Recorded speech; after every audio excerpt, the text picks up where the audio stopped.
Hello friends, corona ഇൻസ്റ്റിറ്റ്യൂട്ടിൻ്റെ IT infrastructure പരിശീലനത്തിലേക്ക് സ്വാഗതം. കഴിഞ്ഞ സെഷനിൽ നമ്മൾ ചർച്ച ചെയ്തത് വിൻഡോസ് 7 എന്ന ഓപ്പറേറ്റിംഗ് സിസ്റ്റത്തിൻ്റെ ഇൻസ്റ്റലേഷൻ പ്രക്രിയയാണ്. നമ്മൾ നേരത്തെ സൂചിപ്പിച്ച പോലെ മൈക്രോസോഫ്റ്റിൻ്റെ ഇപ്പോൾ മോഡേൺ എന്ന് വിശേഷിപ്പിക്കാവുന്ന ഓപ്പറേറ്റിംഗ് സിസ്റ്റങ്ങളുടെ പരമ്പര തുടങ്ങി വെച്ചത് വിൻഡോസ് വിസ്റ്റയാണ്. വിൻഡോസ് വിസ്റ്റ മൈക്രോസോഫ്റ്റ് പ്രതീക്ഷിച്ചത്രയും സ്വീകരണം ലഭിച്ചില്ലെങ്കിലും പുതിയ കൺസെപ്റ്റുകൾ വളരെയധികം കൊണ്ടുവരാൻ സഹായിച്ചത് വിൻഡോസ് വിസ്റ്റ തന്നെയാണ്. വിൻഡോസ് വിസ്റ്റയിലൂടെ ഉണ്ടാക്കിയെടുത്തൊരു ഫൗണ്ടേഷനാണ് നമ്മൾ തുടർന്ന് വിൻഡോസ് 7-ൽ ഉപയോഗിച്ചത്. അതുകൊണ്ട് തന്നെ നമ്മളുടെ ചർച്ചയിൽ വിൻഡോസ് വിസ്റ്റ, വിൻഡോസ് 7 ചർച്ചകൾ വേറെ നടത്തുന്നതിന് പകരം നമ്മൾ പൂർണ്ണമായും വിൻഡോസ് 7-നെക്കുറിച്ചുള്ള ചർച്ചയിലാണ് തുടങ്ങുക.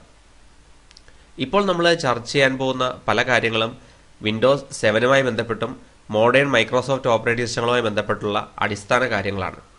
ഒരു ഹാർഡ്വെയർ പ്രൊഫഷണൽ എന്ന നിലയിലാണ് നിങ്ങളിതിനെ കാണാൻ ശ്രമിക്കുന്നതെങ്കിൽ നിങ്ങൾക്ക് നിലവിൽ അറിയാവുന്ന വിഷയങ്ങൾ തന്നെയായിരിക്കാം ഇവ. എങ്കിലും IT ഫണ്ടമെന്റൽ ലെവൽ ഒരു ചർച്ചയായതുകൊണ്ട് IT ഇൻഫ്രാ രംഗത്തെ തുടക്കക്കാർക്ക് പ്രയോജനപ്പെടും എന്ന കൺസെപ്റ്റിൽ നമ്മൾ ഈ അടിസ്ഥാന കാര്യങ്ങൾ പറഞ്ഞു വരികയാണ്. വിൻഡോസ് 7 ഇൻസ്റ്റാൾ ചെയ്തപ്പോൾ തന്നെ നമ്മൾ ശ്രദ്ധിച്ച പല കാര്യങ്ങളുണ്ടായിരുന്നു. ഒന്ന്, വിൻഡോസ് 7-ന്റെ ഇൻസ്റ്റലേഷൻ പ്രക്രിയ താരതമ്യേന വേഗത്തിലാണ് നടന്നത്. ഒരുപക്ഷെ സെയിം കോൺഫിഗറേഷൻ മെഷീനിൽ വിൻഡോസ് XP ഇൻസ്റ്റാൾ ചെയ്യപ്പെടുന്നതിനേക്കാൾ വേഗതയിൽ വിൻഡോസ് 7 ഇൻസ്റ്റാൾ ചെയ്യപ്പെട്ടു.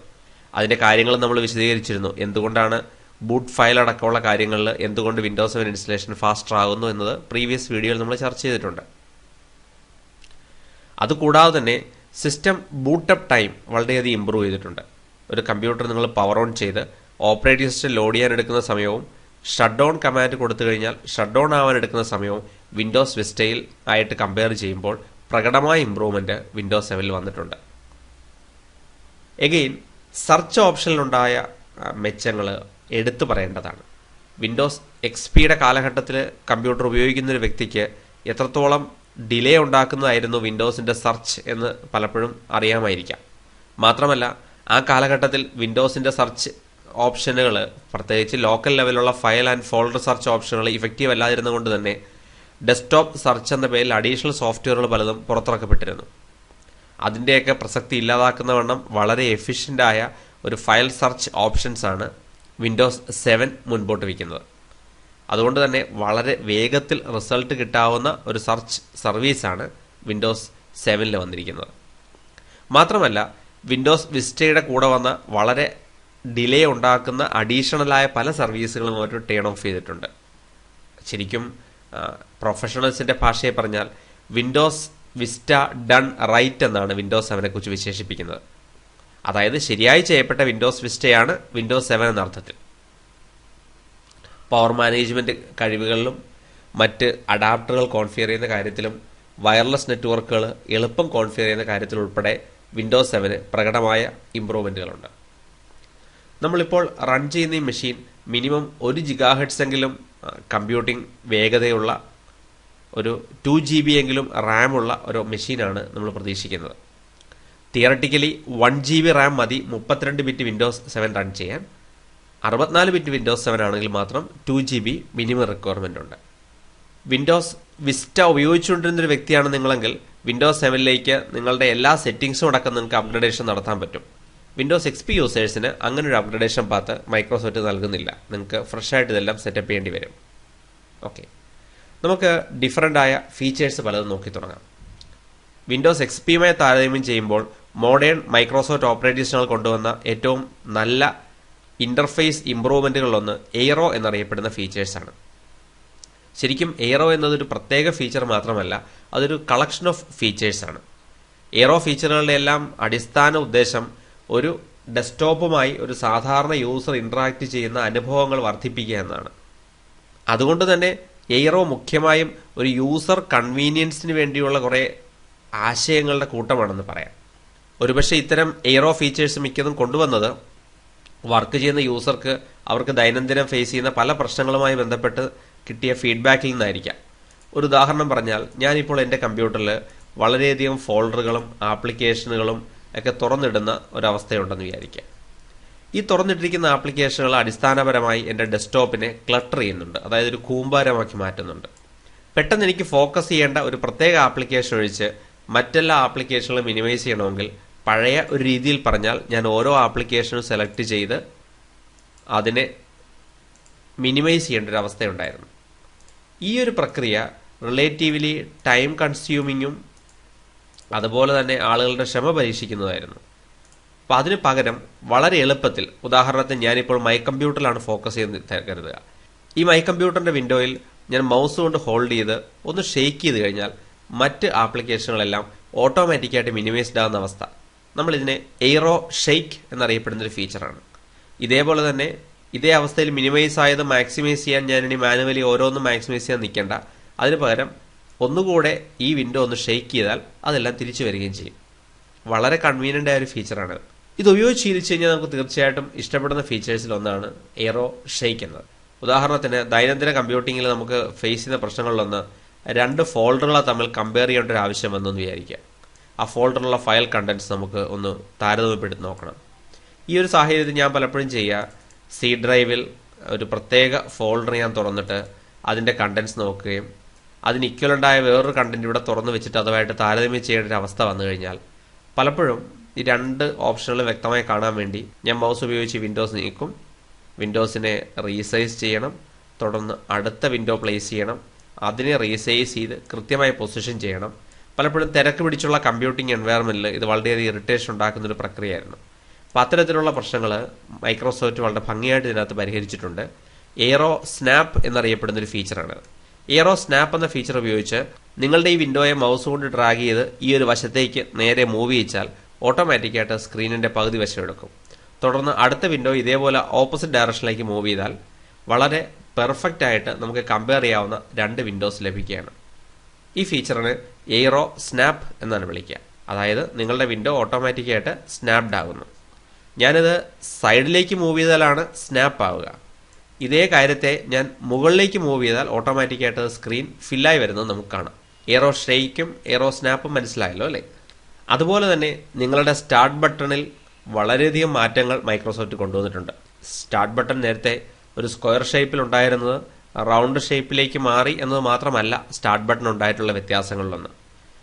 സ്റ്റാർട്ട് പ്രസ് ചെയ്താൽ പൂർണ്ണമായും നിങ്ങൾക്ക് കസ്റ്റമൈസ് ചെയ്യാവുന്ന ഒരു സ്റ്റാർട്ട് ഓപ്ഷനാണ് ഇവിടെ ഉള്ളത്. നിങ്ങൾക്കൊരു പ്രത്യേക പ്രോഗ്രാം ആക്സസ് ചെയ്യാൻ മുമ്പ് ഉപയോഗിച്ചിരുന്ന മെക്കാനിസങ്ങളെക്കാൾ വളരെ ലളിതമായ രീതിയിലാണ് അത്തരം മെക്കാനിസങ്ങൾ എടുക്കുക. ഉദാഹരണത്തിന് സ്റ്റാർട്ട് ബട്ടണിൽ നിങ്ങൾക്ക് ഉദ്ദേശിക്കുന്ന ഒരു പ്രോഗ്രാം കണ്ടില്ല എന്ന് കരുതുക. ആ പ്രോഗ്രാമിൻ്റെ പേര് പതിയെ ടൈപ്പ് ചെയ്ത് തുടങ്ങുമ്പോൾ തന്നെ ആ പ്രോഗ്രാം അവിടെ വിസിബിൾ ആവും. കാൽക്കുലേറ്റർ എന്ന പ്രോഗ്രാമാണ് നിങ്ങൾക്ക് വേണ്ടതെങ്കിൽ കാൽക്കുലേറ്റർ ഇവിടെ നിന്ന് ക്ലിക്ക് ചെയ്ത് ഓപ്പൺ ചെയ്യാം. അടുത്ത തവണ മുതൽ കാൽക്കുലേറ്റർ നിങ്ങളുടെ സ്റ്റാർട്ട് ബട്ടൻ്റെ ഭാഗമാകണമെങ്കിൽ റൈറ്റ് ക്ലിക്ക് ചെയ്ത ശേഷം പിൻ ടു സ്റ്റാർട്ട് മെനു എന്ന ഓപ്ഷൻ കൊടുത്താൽ മതി. അടുത്ത തവണ മുതൽ കാൽക്കുലേറ്റർ നിങ്ങളുടെ സ്റ്റാർട്ട് മെനുവിൻ്റെ ഭാഗമാവും. സ്റ്റാർട്ട് മെനുവിൻ്റെ ഭാഗമാകുന്നത് കൂടാതെ ഏത് പ്രോഗ്രാമിനെയും പിൻ ടു ടാസ്ക് ബാർ എന്ന ഓപ്ഷൻ കൊടുത്താൽ ടാസ്ക് ബാറിലേക്ക് പ്ലേസ് ചെയ്യാൻ പറ്റും. ടാസ്ക് ബാറിലേക്ക് പ്ലേസ് ചെയ്യുന്നത് വളരെ കൺവീനിയൻ്റ് ആയ ഒരു ഓപ്ഷനാണ്. നിങ്ങൾക്ക് സ്ഥിരം ആക്സസ് ചെയ്യേണ്ടി വരുന്ന 5-6 പ്രോഗ്രാമുകൾ മാത്രമാണ് ഉള്ളതെങ്കിൽ അവയെല്ലാം ടാസ്ക് ബാറിലേക്ക് പ്ലേസ് ചെയ്ത് കഴിഞ്ഞാൽ വളരെ കൺവീനിയൻ്റ് ആയിട്ട് നമുക്ക് അവിടെ നിന്ന് ഓപ്പൺ ചെയ്യാൻ പറ്റും. ഉദാഹരണത്തിന് പെയിൻറ് ബ്രഷിനെ ടാസ്ക് ബാറിലേക്ക് നമ്മൾ പിൻ ചെയ്തു. ഇപ്പോൾ കാൽക്കുലേറ്ററും പെയിൻറ് ബ്രഷും മീഡിയ പ്ലെയർ അടക്കമുള്ള കാര്യങ്ങൾ നിങ്ങളുടെ ടാസ്ക് ബാറിൻ്റെ ഭാഗമായിട്ടുണ്ട്. ഏതെങ്കിലും ഒരു പ്രോഗ്രാമിനെ ടാസ്ക് ബാറിൽ നിന്ന് മാറ്റണമെങ്കിൽ റൈറ്റ് ക്ലിക്ക് ചെയ്ത ശേഷം unpin the program from the task bar എന്ന ഓപ്ഷൻ കൊടുത്താൽ മതി. നമ്മൾ പെയിൻറ് ബ്രഷ് ഉൾപ്പെടെയുള്ള പ്രോഗ്രാമുകൾ ഉപയോഗിക്കുകയും കുറച്ച് ഫയലുകൾ ക്രിയേറ്റ് ചെയ്യുകയും ചെയ്യുന്നു എന്ന് വിചാരിക്കുക. സാധാരണഗതിയിൽ സ്റ്റാർട്ട് ബട്ടണിൽ റീസെന്റ് ഡോക്യുമെന്റ് എന്നൊരു ഫോൾഡർ ഉണ്ടാകുമായിരുന്നു. ഈ റീസെന്റ് ഡോക്യുമെന്റിലൂടെയാണ് നമ്മൾ ആക്സസ് ചെയ്തിരുന്നത്. അതുമായി കമ്പയർ ചെയ്യുമ്പോൾ റീസെന്റ് ഡോക്യുമെന്റ് എന്ന ആശയത്തിന് പകരം ഓരോ ആപ്ലിക്കേഷനുകളുടെയും റീസെന്റ്ലി ആക്സസ്ഡ് ഫയലുകൾ ഇവിടെ വരികയാണ് ചെയ്യുക. അതായത് വേഡ് പാഡിന്റെ റീസെന്റ് ഫയലുകൾ വേഡ് പാഡുമായി ബന്ധപ്പെട്ടും ഇപ്പോൾ ടാസ്ക് ബാറിലുള്ള പെയിന്റ് ബ്രഷിന്റെ റീസെന്റ് ഓപ്പൺ ലിസ്റ്റുകൾ കാണണമെങ്കിൽ പെയിന്റ് ബ്രഷ് റൈറ്റ് ക്ലിക്ക് ചെയ്താൽ അവിടെ റീസെന്റ് ഫയലുകൾ കാണുകയാണ് ചെയ്യുക. നമുക്കിവയെ ജമ്പ് ലിസ്റ്റുകൾ എന്ന് വിളിക്കാം. അതായത് list of recently opened programme.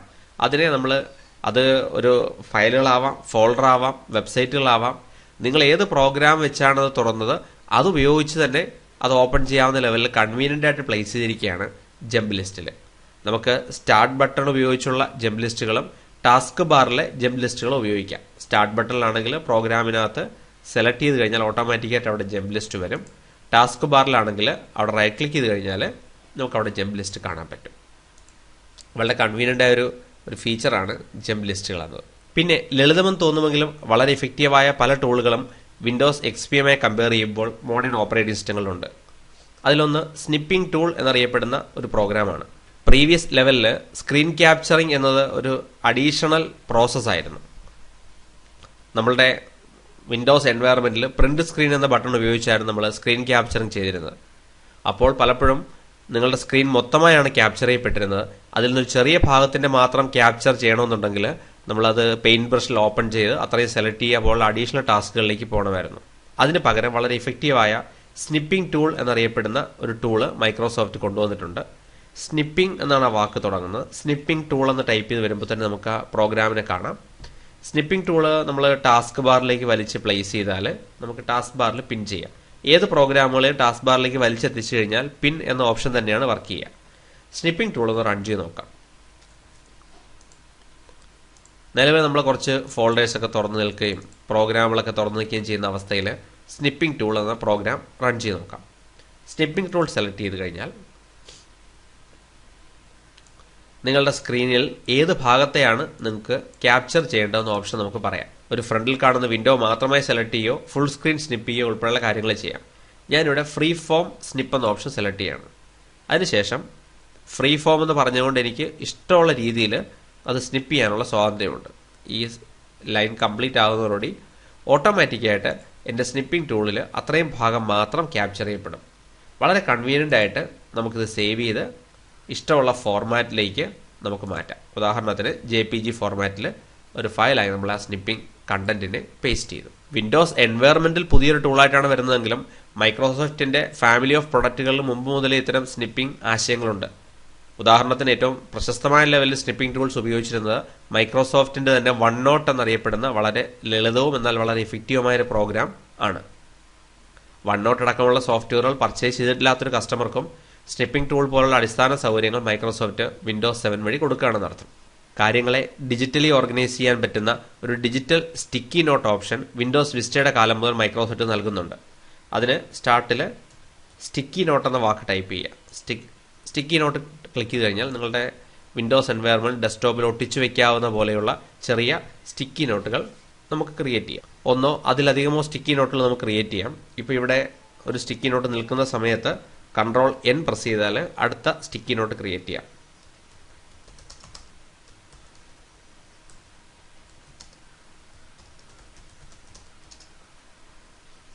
പല കളറുകളിലുള്ള സ്റ്റിക്കി നോട്ടായിരിക്കും പലർക്കും താല്പര്യം. ആവശ്യമുള്ള വലിപ്പം നമുക്ക് അഡ്ജസ്റ്റ് ചെയ്യാം. ഇതുപോലുള്ള അടിസ്ഥാന സൗകര്യങ്ങൾ മൈക്രോസോഫ്റ്റ് വിൻഡോസ് 7 ഭാഗമായി തരുന്നുണ്ട്. നേരത്തെ സൂചിപ്പിച്ച പോലെ ഇതൊക്കെ വളരെ ലളിതമായ കാര്യങ്ങളാണ്. നിങ്ങളുടെ നോർമൽ യൂസർ ആസ്പെക്റ്റിലേക്ക് ഈ വീഡിയോയിൽ നമ്മൾ ചർച്ച ചെയ്യുന്നതേ ഉള്ളൂ. പ്രൊഫഷണലായി അഡ്വാൻസ് തലത്തിൽ മൈക്രോസോഫ്റ്റ് ഓപ്പറേറ്റിംഗ് സിസ്റ്റത്തിന്റെ ഫീച്ചേഴ്സ് നമ്മൾ ചർച്ച ചെയ്യുന്നുണ്ട്. ഇതൊരു ഇൻട്രൊഡക്ഷൻ വീഡിയോയെ കൂട്ടിയാൽ മതി. സ്റ്റിക്കി നോട്ടുകൾ പോലെ തന്നെ വളരെ കൺവീനിയന്റ് ആയ പല ഗാഡ്ജറ്റുകളും മൈക്രോസോഫ്റ്റ് നമുക്ക് തരുന്നുണ്ട്. ഗാഡ്ജറ്റ് ഓപ്ഷൻ ഡെസ്ക്ടോപ്പിൽ റൈറ്റ് ക്ലിക്ക് ചെയ്താൽ ഗാഡ്ജറ്റ് ഓപ്ഷൻ സെലക്ട് ചെയ്യുക. അവിടെ കാണുന്ന പല ഗാഡ്ജറ്റുകളും നമുക്ക് ഡെസ്ക്ടോപ്പിലേക്ക് പ്ലേസ് ചെയ്യാവുന്നതാണ്. ഓർക്കുക, പലപ്പോഴും ഒന്നിലധികം ഗാഡ്ജറ്റുകൾ സ്ക്രീനിൽ നിറച്ചിടുന്നതുകൊണ്ട് ഇതെല്ലാം ഓരോ ആപ്ലിക്കേഷൻസ് ആണ്. അടിസ്ഥാനപരമായി ഇതെല്ലാം കമ്പ്യൂട്ടറിന്റെ പ്രോസസ്സിംഗ് പവറിനെ ഉപയോഗിക്കുന്നതാണ്. അതുകൊണ്ട് ആവശ്യമില്ലാത്ത ഗാഡ്ജറ്റുകൾ കൊണ്ട് സ്ക്രീൻ നിറയ്ക്കണമെന്ന് നിർബന്ധമില്ല. ഉദാഹരണത്തിന് എനിക്കൊരു വലിയ ക്ലോക്ക് എല്ലാ സമയവും ഡെസ്ക്ടോപ്പിൽ കാണണമെന്ന് നിർബന്ധമുണ്ടെങ്കിൽ ഇങ്ങനെ ക്ലോക്ക് ഫംഗ്ഷനാലിറ്റി ഉപയോഗിക്കാം. നിങ്ങൾക്ക് സ്പെസിഫിക്കായ ആവശ്യങ്ങളൊന്നും ഇല്ലെങ്കിൽ ഇത്തരം പ്രോഗ്രാമുകളെ ഒഴിവാക്കുന്നതാണ് നല്ലത്. ഗാഡ്ജറ്റുകൾ പലതും വിൻഡോസിന് അഡീഷണൽ സ്ലോ ഡൗൺ ചെയ്യിക്കുന്നു എന്നൊരു പരാതിയുണ്ട്. നിങ്ങൾക്ക് മോർ ഗാഡ്ജറ്റ്സ് ഓൺലൈൻ എന്ന ഓപ്ഷനിലൂടെ വളരെയധികം ടൂളുകൾ നെറ്റിൽ നിന്ന് അവൈലബിൾ ആണ്. കഴിയുമെങ്കിൽ അതെല്ലാം ഉപയോഗിക്കാതിരിക്കുക. ഇനിഷ്യൽ ഒരു ഫൺ സ്റ്റഫിന് അപ്പുറത്തേക്ക് പ്രസക്തമായ വിഷയങ്ങളൊന്നും അല്ല പലപ്പോഴും ഗാഡ്ജറ്റ്. പിന്നെ നിങ്ങളുടെ ഡിജിറ്റൽ ഓർഗനൈസിങ് കൺസെപ്റ്റുകളിൽ ഇത്തരം കാര്യങ്ങൾക്കും പ്രസക്തി ഉണ്ടെങ്കിൽ നിങ്ങൾക്ക് ഉപയോഗിക്കാമെന്നേ ഉള്ളൂ. പിന്നെ എടുത്തു പറയാവുന്ന കാര്യങ്ങളിലൊന്ന്, നിലവിൽ നമ്മൾ ദൈനംദിന തലത്തിൽ ഉപയോഗിച്ചിരുന്ന പല പ്രോഗ്രാമുകളും വളരെയധികം ഇംപ്രൂവ്ഡ് ആയിട്ടുണ്ട്. പലപ്പോഴും ഒറ്റ നോട്ടത്തിൽ നമ്മൾ ശ്രദ്ധിക്കുന്നില്ലെങ്കിൽ പോലും വളരെ ചെറിയ പ്രോഗ്രാമുകൾ പോലും മികച്ച കഴിവുകൾ കൊണ്ടുവരാൻ മൈക്രോസോഫ്റ്റ് ശ്രദ്ധിച്ചിട്ടുണ്ട്. ഉദാഹരണത്തിന് കാൽക്കുലേറ്റർ എന്ന പ്രോഗ്രാം പ്രീവിയസ് എൻവയറമെന്റുകളിൽ നോർമൽ ആൻഡ് സയന്റിഫിക് എന്ന അപ്രോച്ചിൽ മാത്രം കണ്ടുകൊണ്ടിരുന്ന കാൽക്കുലേറ്റർ വളരെയധികം മികച്ചതായി മാറിയിട്ടുണ്ട്. പ്രോഗ്രാമർ ആസ്പെക്റ്റിലും സ്റ്റാറ്റിസ്റ്റിക്സ് വ്യൂ അടക്കമുള്ള കാൽക്കുലേറ്ററുകൾ നമുക്ക് അവൈലബിൾ ആണ്. വളരെ അധികം അഡ്വാൻസ്ഡ് ഫീച്ചേഴ്സ് പലതും ഇതിനകത്തേക്ക് കടന്നു വന്നിട്ടുമുണ്ട്. മാത്രമല്ല കാൽക്കുലേറ്ററുകളിൽ ഈവൻ അതിൻ്റെ സ്റ്റാൻഡേർഡ് ഓപ്ഷനിൽ പോലും ഒരു ഹിസ്റ്ററി മെയിൻറ്റെയിൻ ചെയ്യാനുള്ള ഓപ്ഷനുണ്ട്. അതായത് നമ്മൾ നടത്തുന്ന മാത്തമാറ്റിക്കൽ ഓപ്പറേഷനുകളെ അതിൻ്റെ ഹിസ്റ്ററി ടാബിൽ അത് സൂക്ഷിച്ചു വെക്കുന്നുമുണ്ട്. അതായത് നിങ്ങളുടെ ഡേ ടു ഡേ ആപ്ലിക്കേഷനായ കാൽക്കുലേറ്ററിൽ പോലും വളരെയധികം ഇമ്പ്രൂവ്മെൻറ്റ്സ് വന്നിട്ടുണ്ട്. വിൻഡോസ് എക്സ്പിയുടെ കൂടെ ഉണ്ടായിരുന്ന ഇൻ്റർനെറ്റ് എക്സ്പ്ലോററുമായി കമ്പയർ ചെയ്യുമ്പോൾ കുറച്ച് മികച്ച കഴിവുകൾ മൈക്രോസോഫ്റ്റ് വിൻഡോസ് 7ന്റെ കൂടെ വന്ന ഇൻ്റർനെറ്റ് എക്സ്പ്ലോററിൽ ആഡ് ചെയ്തിട്ടുണ്ട്.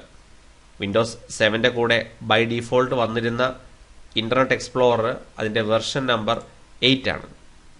പലപ്പോഴും ഇൻ്റർനെറ്റ് എക്സ്പ്ലോറർ എന്ന പ്രോഗ്രാമിനെ ഒരു നോർമൽ യൂസർ ഉപയോഗിക്കാതായിട്ടുണ്ടെങ്കിലും ഓഫീസ് എൻവയറമെൻറ്റുകളിൽ ബിസിനസ് കമ്പ്യൂട്ടിംഗ് സെഗ്മെൻറ്റുകളിലും ഇൻ്റർനെറ്റ് എക്സ്പ്ലോറർ നമുക്ക് ഒഴിവാക്കാൻ പറ്റില്ല. അതുകൊണ്ട് തന്നെ ഇൻ്റർനെറ്റ് എക്സ്പ്ലോറിൽ വന്നിട്ടുള്ള പല മികച്ച കഴിവുകളും അതിൻ്റെ പ്രീവിയസ് വെർഷനുമായി കമ്പയർ ചെയ്യുമ്പോൾ കുറച്ചുകൂടെ ബെറ്റർ ആയ ഒരു കമ്പ്യൂട്ടിംഗ് അനുഭവം നമുക്ക് തരുന്നുണ്ട്.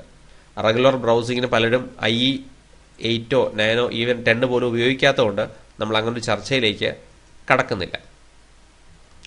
എഗെയിൻ വളരെ ലളിതമായൊരു പ്രോഗ്രാമിൽ വന്നിരിക്കുന്ന ഏറ്റവും വലിയ ഇമ്പ്രൂവ്മെൻറ്റുകളൊന്ന് എടുത്തു പറയാമെങ്കിൽ അത് മൈക്രോസോഫ്റ്റ് പെയിൻറ് എന്ന പ്രോഗ്രാമിൻ്റെയാണ്. വിൻഡോസിൻ്റെ ആദ്യകാല വെർഷൻ മുതൽ നമ്മുടെ ഒപ്പമുള്ള ഒരു പ്രോഗ്രാമാണ് പെയിൻറ് എന്നത്. പക്ഷേ പെയിൻറ് ബ്രഷ് എന്ന സോഫ്റ്റ്വെയറിൽ ഏറ്റവും കൂടുതൽ പരിഷ്കാരങ്ങൾ വരുത്തിയിട്ടുള്ളത് മൈക്രോസോഫ്റ്റ് വിൻഡോസ് വിസ്റ്റ 7 കാലഘട്ടത്തിലാണ്. കാരണം മുമ്പ് ഉപയോഗിച്ചിരുന്ന അടിസ്ഥാനപരമായ കുറച്ച് വരകൾ ഇടാനും കുറച്ച് വർണ്ണങ്ങൾ ചേർക്കാനും ഉപയോഗിച്ചിരുന്ന പ്രോഗ്രാമിനപ്പുറത്തേക്ക് ഒരു പ്രൊഫഷണലായ ഇമേജ് എഡിറ്റിംഗ് സോഫ്റ്റ്വെയർ ആയിട്ട് ഇതിനെ മാറ്റാൻ മൈക്രോസോഫ്റ്റിന് കഴിഞ്ഞിട്ടുണ്ട്.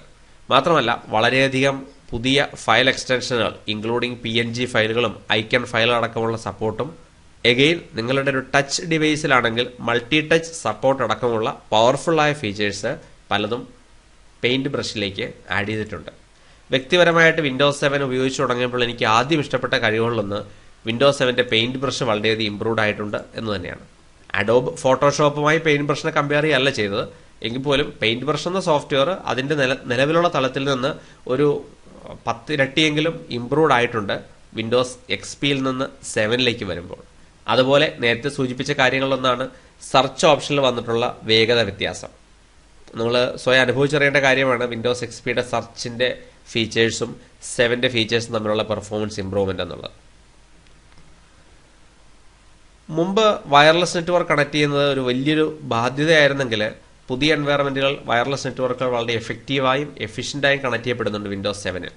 ഫാസ്റ്ററായിട്ട് വയർലെസ് നെറ്റ്വർക്കുകളെ കണ്ടുപിടിക്കാനും അത് കണക്ട് ചെയ്യാനുള്ള കഴിവും വിൻഡോസ് 7ൽ എടുത്തു പറയാവുന്നതാണ്. പിന്നെ പലപ്പോഴും ഒരു വയർലെസ് എൻവയറമെൻറ്റിലൂടെയുള്ള കാര്യങ്ങളിൽ യൂസർ അത്ര ശ്രദ്ധിക്കാതെ പോകുന്ന വളരെ അഡ്വാൻസ്ഡ് ആയ പല ഫീച്ചേഴ്സും ഇതിനകത്ത് ആഡ് ചെയ്തിട്ടുണ്ട്. ഉദാഹരണം ലൊക്കേഷൻ അവെയർ പ്രിന്റിംഗ് പോലെയുള്ളവ. നിങ്ങളുടെ എൻവയറമെൻറ്റിൽ മൾട്ടിപ്പിൾ പ്രിൻ്ററുകളുണ്ടെന്ന് കരുതുക. നിങ്ങളൊരു പ്രത്യേക വയർലെസ് നിങ്ങളൊരു പ്രത്യേക നെറ്റ്വർക്കിലേക്കാണ് കണക്ട് ചെയ്തിരിക്കുന്നതെങ്കിൽ നിങ്ങളുടെ ഡീഫോൾട്ട് പ്രിൻ്റർ ഏതാണെന്ന് നമുക്ക് പറഞ്ഞു കൊടുക്കാനുള്ള ഓപ്ഷനാണ് ലൊക്കേഷൻ അവെയർ പ്രിന്റിംഗ് എന്നത്. വളരെ കൺവീനിയൻ്റ് ആയ ഒരു ഫീച്ചറാണ് ലൊക്കേഷൻ അവെയർ പ്രിന്റിംഗ്. കാരണം നിങ്ങൾ ഓഫീസിൽ ഉപയോഗിച്ചുകൊണ്ടിരിക്കുന്ന ഒരു പ്രിൻ്റർ നിങ്ങൾ നിങ്ങളുടെ തന്നെ വേറൊരു ബ്രാഞ്ച് ഓഫീസിലെത്തുമ്പോൾ ഓട്ടോമാറ്റിക്കായിട്ട് നിങ്ങൾ നെറ്റ്വർക്ക് മാറി തിരിച്ചറിഞ്ഞ് നിങ്ങളുടെ ഡീഫോൾട്ട് പ്രിൻ്റർ സെറ്റിംഗ് അടക്കം വിൻഡോസ് മാറ്റുന്നത് വളരെ കൺവീനിയൻ്റ് ആണ്. നമുക്ക് അഡ്വാൻസ് ഫീച്ചർ ചർച്ചകളിൽ അത്തരം കാര്യങ്ങൾ ചർച്ച ചെയ്യാം. അതിലൊരു വാക്ക് പറഞ്ഞു എന്നേ ഉള്ളൂ, ലൊക്കേഷൻ അവെയർ പ്രിന്റിംഗ് പോലുള്ള കാര്യങ്ങൾ. എന്തായാലും വിൻഡോസ് 7 എന്ന ഓപ്പറേറ്റിംഗ് സിസ്റ്റത്തെക്കുറിച്ചുള്ള ഒരു അടിസ്ഥാന ഇൻട്രൊഡക്ഷൻ മാത്രമാണ് നമ്മൾ നടത്തിയത്. ഇതിൻ്റെ കൺട്രോൾ പാനൽ സെറ്റിംഗ്സിൽ വന്ന മാറ്റങ്ങളോ മറ്റ് കഴിവുകളെക്കുറിച്ചുള്ള ചർച്ചയല്ല നമ്മൾ നടത്തിയത്. കാരണം മൈക്രോസോഫ്റ്റിന്റെ മോഡേൺ ഓപ്പറേറ്റിംഗ് സിസ്റ്റങ്ങൾ മിക്കതും അടിസ്ഥാനപരമായി ഒരേ തരത്തിലാണ് കൺട്രോൾ പാനൽ, രജിസ്ട്രി സെറ്റിംഗ് അടക്കമുള്ള കാര്യങ്ങളെ മാനേജ് ചെയ്യുന്നത്. അവ നമുക്ക് വിൻഡോസ് 8, വിൻഡോസ് 10 അടക്കമുള്ള ഓപ്പറേറ്റിംഗ് സിസ്റ്റങ്ങളുടെ ഇൻസ്റ്റലേഷൻ പ്രക്രിയയുടെ കഴിഞ്ഞ ശേഷം ഒരു പൊതുവായ ക്ലാസ്സായി എടുക്കുന്നതായിരിക്കും എളുപ്പം.